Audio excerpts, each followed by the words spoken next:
तो महाराष्ट्र में इस बार करीब 65% वोटिंग जो है वो हुई है, जिसमें सबसे ज्यादा करीब 76% मतदान कोल्हापुर जिले में हुआ है।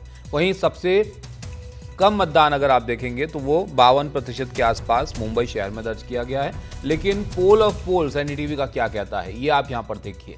महाराष्ट्र में कुल 288 सीटें हैं, बहुमत 145 यहां पर चाहिए और पोल ऑफ पोल्स के मुताबिक एनडीए यहां पर बढ़त बनाता हुआ दिख रहा है। 150 के करीब सीटों का अनुमान एनडीए को लगाया जा रहा है और महाविकास अघाड़ी 125 सीटों पर इस बार के चुनाव में जो है वो रह सकती है और अन्य जो अदर्स हैं वो 13 सीटों पर यहां पर जीत सकते हैं। तो ये पोल ऑफ पोल्स का अनुमान है, यहाँ पर एनडीए को बढ़त इस बार जो है वो रह सकती है। लेकिन अगर हम इतिहास देखें तो 7 बार जो मतदान जिसमें बढ़त मतदान में बढ़ा है 7 बार 1967 से 2019 तक, तो क्या नतीजे रहे हैं। तो इसमें इतिहास ये कहता है कि 4 बार सरकार बरकरार रही है और 3 बार सरकार जो है वो बदल गई है। इससे आप अंदाज़ा लगा सकते हैं कि जब भी वोटिंग ज़्यादा होती है तो उसके अपने अपने आकलन जो है वो होते हैं। लेकिन इतिहास कुछ इस तरह का रहा है कि 4 बार सरकार बदली है और 3 बार सरकार बरकरार रही है। इसके अलावा अगर मतदान घटता है तो किस तरह का जो है वो फर्क अब तक देखा गया है यहाँ पर महाराष्ट्र में, ये भी आप देख लीजिए। 3 बार सरकार जो है ऐसे में बरकरार रही है और 2 बार सरकार बदल गई है, यानी मिला जुला ही इसका नतीजा जो है वो देखने को मिला है। 1967 से लेकर 2019 के बीच 5 बार मतदान घटा, उस दौरान कुछ इस तरह के रिजल्ट जो है वो देखने को मिले हैं महाराष्ट्र में।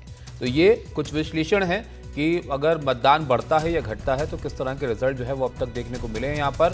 अब आपको हम दिखाते हैं कि वोट प्रतिशत जो है वो किस तरह का रहा है। तो वोटिंग इस बार जो है वो बहुत ज़्यादा उत्साह देखने को नहीं मिला, कई जगह पर ये भी जो है वो फिक्र जाहिर की गई थी। इसमें आप देखेंगे कि सुबह से जब वोटिंग की शुरुआत हुई तो थोड़ी सुस्त रही, दोपहर में हालांकि ये जो है मतदान थोड़ा बढ़ा, रफ्तार इसकी बढ़ी और शाम आते आते हालांकि 5 बजे के बाद जो है वो ये पिछली बार के मुकाबले ज़्यादा रहा। लेकिन कुल जो वोटिंग हुई वो 58.4% यानी 2019 के मुकाबले कम इस बार रही है।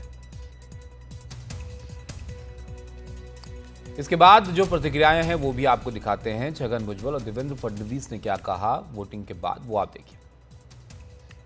ऐसा लगता है कि जब जब वोटिंग परसेंटेज बढ़ता है तो बीजेपी को ही उसका फ़ायदा होता है। तो मैं ऐसा मानता हूँ कि निश्चित रूप से ये जो बढ़ा हुआ वोटिंग परसेंटेज है ये बीजेपी और हमारे अलायंस के लिए, महायुति के लिए ये फ़ायदा हमको देगा और इसका फ़ायदा हमको होगा।